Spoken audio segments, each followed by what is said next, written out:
नमस्कार भाई लोग, कैसे हैं आप लोग। तो आज के इस वीडियो में एक बार फिर से मैं आपका बहुत ही ज़्यादा स्वागत करता हूं आपके ही अपने चैनल टेक्निकल ट्रेडर में। तो बात करेंगे वोडाफोन आइडिया की। देखिए, बड़ी अपडेट निकल कर आ रही है, दो बड़ी खबरें निकल कर आ रही है। एक बहुत बड़ी खबर यहाँ पर है बीएसएनएल के साथ मर्जर को लेकर बड़ी अपडेट निकल कर आ रही है, और एक और खबर है।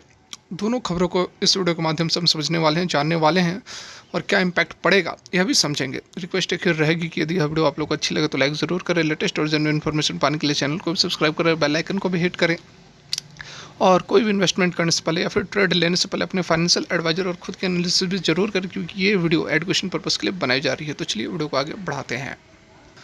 तो यहाँ पर आप सभी के सामने है जो बड़ी अपडेट निकल कर आ रही है। Government against merging ailing Vodafone Idea with BSNL MTNL.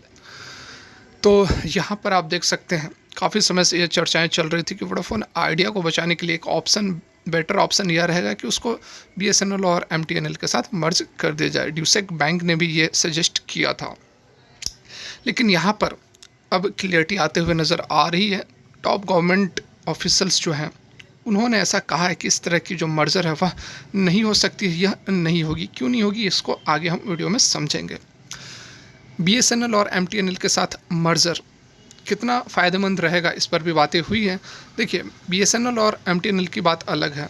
BSNL और एमटीएनएल ऑलरेडी यह भी काफ़ी फाइनेंशियली अनस्टेबल कंपनी है, काफ़ी कर्जे में यह भी डूब गई हैं, बहुत सारी परेशानियों से यह भी जूझ रही हैं। बीएसएनएल की बात करें तो लगभग 70,000 करोड़ के आसपास डेप्ट है बीएसएनएल के ऊपर। एमटीएनएल की बात करें तो 29,000 करोड़ का डेप्ट है। तो दोनों को मिला दें तो 1 लाख करोड़ का जो है डेप्ट ऑलरेडी इन दो कंपनियों के ऊपर है। लेकिन इनके साथ सबसे बड़ा जो प्लस पॉइंट है वह है कि यह गवर्नमेंट सेक्टर की कंपनियां हैं, इसलिए भारत सरकार, गवर्नमेंट ऑफ इंडिया, इनको बचाने के लिए हर संभव प्रयास कर रही है और बहुत हेवी फंड्स इनको एलोकेट भी कर रही है।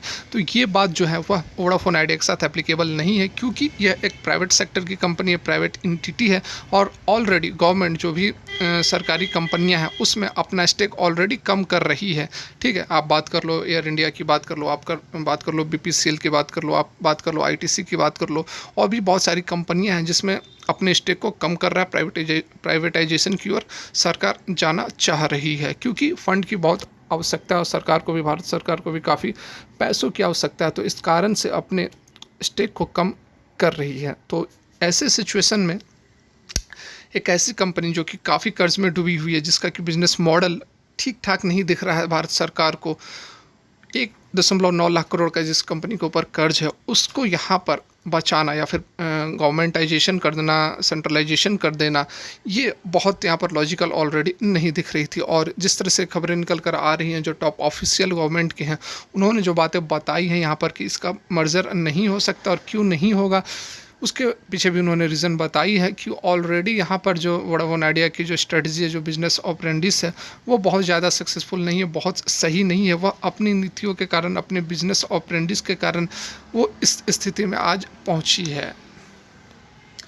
उन्होंने यह भी कहा कि वोडाफोन आइडिया का एक पुअर ट्रैक रिकॉर्ड है अपने बिजनेस को मैनेज करने को लेकर, और ऑलरेडी अब यहाँ पर वोडाफोन आइडिया जो है बिल्कुल गवर्नमेंट के ऊपर टिकी हुई है, गवर्नमेंट के बेल आउट प्लान के ऊपर टिकी हुई है।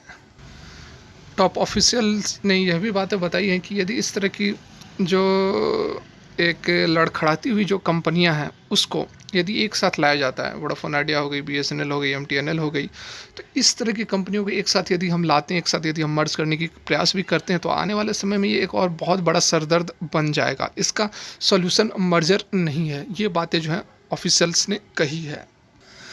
नीति आयोग की भी जो यहाँ पर बातें निकल कर आ रही हैं इस मर्जर को लेकर, तो नीति आयोग का भी कहना है कि ये मर्जर जो है यह सक्सेसफुल नहीं रहेगा। वहीं भारत सरकार के ऑफिशियल्स का यह भी कहना है कि इंस्टेड ऑफ आप वोडाफोन आइडिया में फ़ंड लगाने से अच्छा है कि वह बीएसएनएल और एमटीएनएल पर काम करे, उसमें फंड्स डाले, उसको बेटर करने की कोशिश करे। आगे उन्होंने यह भी कहा कि हम किस तरह से इस मर्जर को सपोर्ट कर सकते हैं, किस तरह से इस मर्जर को रिकमेंड कर सकते हैं। यह merger privatisation of profit and loss of nationalisation, ठीक है, मतलब कि प्राइवेटाइजेशन करेंगे तो इससे प्रॉफिट तो होगा, लेकिन यह नेशनलाइजेशन के तौर पर यदि हम देखें तो यह एक लॉस है। ये जो कोटेशन है यह उन्होंने कहा है, ठीक है। और इसके साथ में और भी बातें जो है निकल कर आ रही हैं, मतलब कि ओवरऑल आप यही समझ लें कि गवर्नमेंट जो है वह सपोर्ट में नहीं है किसी तरह के मर्जर प्लान को लेकर, ठीक है। ये तो एक खबर होगी। उसके साथ में मैंने आप लोग को और भी बोला कि एक और खबर निकल कर आ रही है, बड़ी खबर, वह भी मैं आप लोग को बताता हूँ। देखिए, यहाँ पर जो दूसरी खबर है वह है इसके सब्सक्राइबर बेस को लेकर। जून के डाटाज आ गए हैं, जून के सब्सक्राइबर बेस आ गए हैं, तो वोडाफोन आइडिया के लिए एक बड़ा झटका तो नहीं कहेंगे, क्योंकि ऑलरेडी कंटिन्यूस जो है इसके सब्सक्राइबर जो हैं वह लॉस होते जा रहे हैं, ठीक है। तो इस मंथ, जून के मंथ में भी जो सब्सक्राइबर बेस हैं उसके इसके कम हुए हैं। कितने कम हुए हैं? तो 43 लाख जो सब्सक्राइबर हैं वह कम हुए हैं। और ये जो बेनिफिट हुआ है किसको? तो हुआ है सबसे अधिक जियो को 5.5 मिलियन, मतलब कि 55 लैक्स के आसपास एडिशन हुए हैं, और 38 लैक्स के आसपास एयरटेल के जो सब्सक्राइबर हैं वह बढ़े हैं। तो ये एक निगेटिव न्यूज़ है, क्योंकि इसके सब्सक्राइबर ऑलरेडी घट रहे हैं। जब से यह खबरें निकल कर आई हैं कि अब वोडाफोन आइडिया सर्वाइव नहीं करेगी, तब से लगातार यहाँ पर जो है, इससे पिछले मंथ भी 44 लैक्स के आसपास इसके सब्सक्राइबर घटे थे। तो 2 मंथ के अंदर 88 लैक्स के आसपास जो सब्सक्राइबर बेस है वह कम होता हुआ नज़र आ रहा है। 27 करोड़ से बहुत जल्द या 26 करोड़ में भी कन्वर्ट हो जाएगी। तो यहाँ पर देखिए, जो खबरें निकल कर आ रही हैं वह मैंने आप लोग तक पहुँचाने की कोशिश की। प्रयास अच्छा लगा तो लाइक ज़रूर करें और चैनल को भी सब्सक्राइब कर लें। फिलहाल के लिए वीडियो यहीं तक, वीडियो देखने के लिए बहुत बहुत धन्यवाद।